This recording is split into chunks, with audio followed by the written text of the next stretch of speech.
चीज़ें हैं, उसमें 2 शव मिले हैं, दोनों नाबालिग हैं। घटनास्थल पर एफएसएल को बुलाया गया है। एफएसएल वैज्ञानिक तरीके से कमरे से साक्ष्य संकलन कर रहा है। वहाँ पे जो घटना में प्रयुक्त हथियार है वो भी बरामद हुआ है। और अभी तक के जो अनुसंधान में स्पष्ट हुआ है कि जो दोनों मृतक और मृतका हैं, दोनों एक ही विद्यालय में पढ़ाई करते थे। उसके बाद यहीं पे इसी गली से आगे कोने पे एक मकान है, उस मकान में पिछले 1 साल से दोनों अगल बगल के कमरे में रह रहे थे। 3 महीना पहले जो मृतका है वो अपने मामा और सगे भाई के साथ इस मकान में जो घटनास्थल वहाँ ये लोग शिफ्ट हुए थे, उस लड़के से विवाद की वजह से परेशान होकर उसके बाद आज ये घटना कारित हुई है।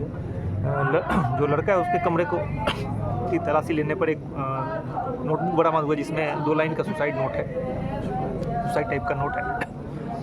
उसके बाद हम लोग आगे का अनुसंधान कर रहे हैं, बाकी की चीज़ें स्पष्ट हो जाएंगी। ये अभी तक ये स्पष्ट है कि दोनों एक ही स्कूल में पढ़ते थे, एक दूसरे को जानते थे और एक ही बिल्डिंग में रहते थे। कुछ विवाद होने की जिसकी शिकायत इन लोगों ने मकान मालिक को भी की थी, तो मकान मालिक द्वारा दोनों के परिजनों को बुलाकर इस बारे में अवगत कराया गया था।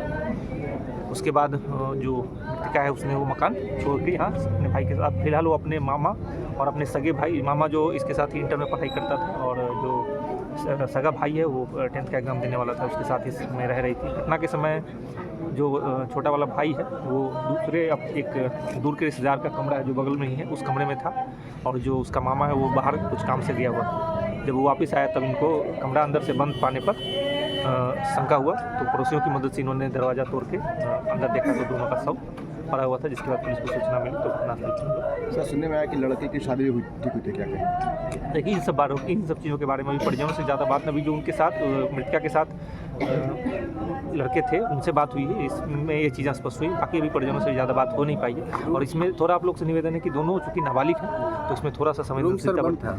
हाँ, रूम अंदर से बंद होने की बात बताई गई, इनके द्वारा ही बताया गया कि कुछ लोगों द्वारा धक्का मार के दरवाज़ा तोड़ा गया। उन लोगों की से भी पूछताछ की जाएगी, तब एग्जैक्ट सीक्वेंस पता चलेगा कि घटना क्या और कैसे। आवाज़ सुन के दरवाजा नहीं, आवाज़ सुन के नहीं, जब इसका जो अपना सगा छोटा भाई है वो दूसरे कमरे में था और वो जो मृतका उसने इसको भूजा देने की बात कही थी। जब इंतज़ार किया, ज़्यादा देर में वो नहीं आई, तब इसने जाके दरवाज़ा खटखटाया। दरवाज़ा नहीं खुलने पर इसने पड़ोसियों को सतर्क किया, तब उनके द्वारा दरवाज़ा खुलवाया गया। आवाज़ सुनने के बाद अभी तक किसी ने मकान में नहीं बताई। ठीक है, थैंक यू।